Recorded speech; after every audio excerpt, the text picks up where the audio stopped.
what do you do with Rasmus Andersson is really the litmus test. If you actually want to rebuild, or if you just want to like tool around and never really pick that up. Well, I think they're trading him. It's just a matter of when. You think so? Yes, they are. I don't think that's clear cut at all.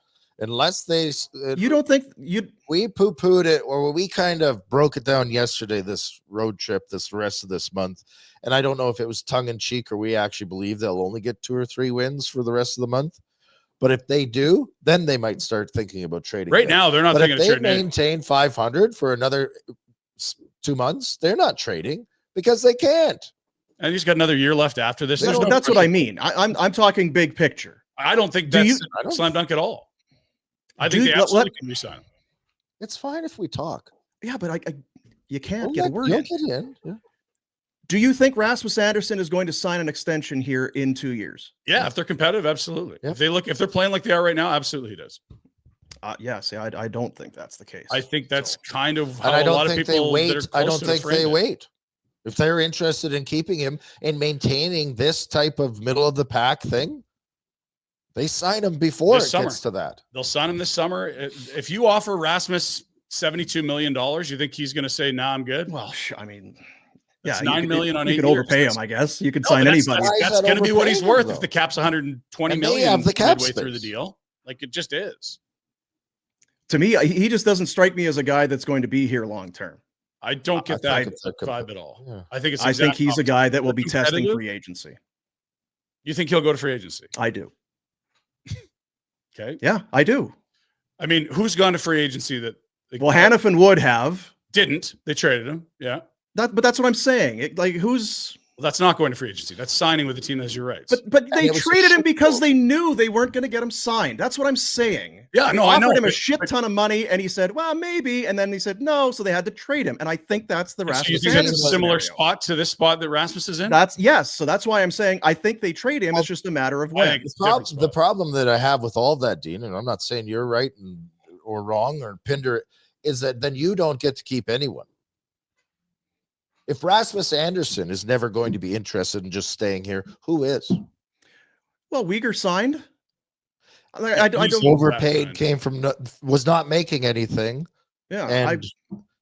But why Uyghur and not Andersson? It's just a vibe I get from Andersson. Hey, but that's fine. That's an answer. I can understand that. But and you could be 100% correct. But if Andersson, who's been here, developed here, has a whatever existence in this town, will get paid that extra, I don't think it matters, 8th year, and they have tons of cap space.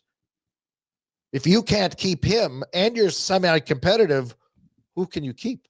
Why do you then you're just a farm team for other teams? And look, there's a great case to be made that you could love Rasmus Andersson and want to keep him, but know that you're going to be loaded on the right side. Like Uyghur's a righty, Perek's a righty. You could trade Uyghur as well. You absolutely could, but I don't know if he has. You wouldn't want to do that before you got Rasmus Stanks because you need one of them probably.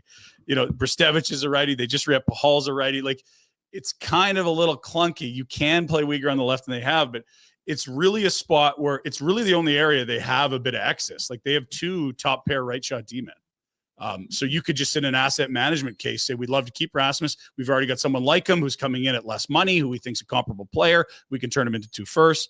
But what I hear about Rasmus Andersson is he's very transparent. This isn't a guy that is talking in code. If he thinks this team can compete for the playoffs and this turns around, like if they make the playoffs this year, I think he absolutely resigns this summer. I do, because it's not like they're not going to be able to meet his ask, and he enjoys it here. But if it's going to be a painful down to the bottom we go, he's not going to be here for that. And he's essentially said as such at the golf tournament this fall, where if this team is competitive, I love it here. What's he going to say?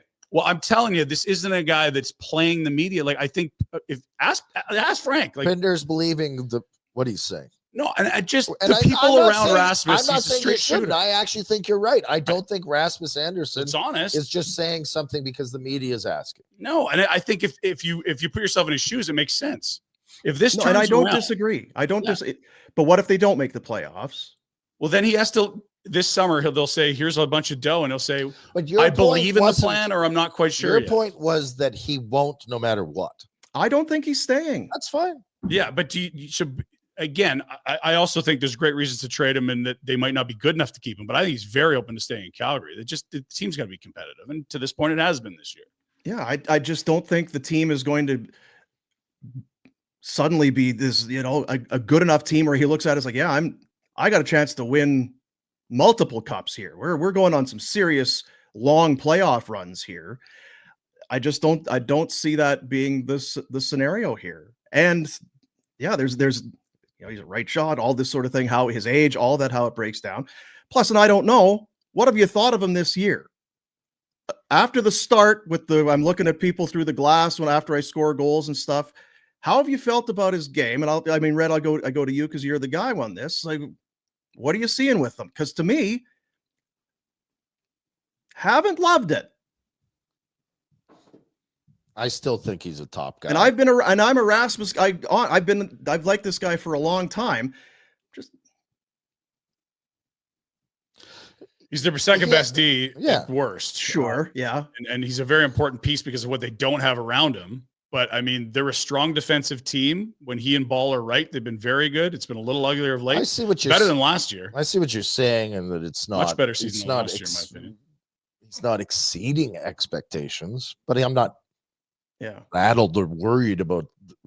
I think he's having a regular, normal type of season. Hey guys, thanks for watching. Be sure to check out more of our content right here on the Flames Nation YouTube page. We had a bunch of great long form interviews. You can check out some videos we've done as well outside of the studio. And of course, if you want more writing or merchandise stuff, flamesnation.ca or nationgear.ca. Appreciate you watching.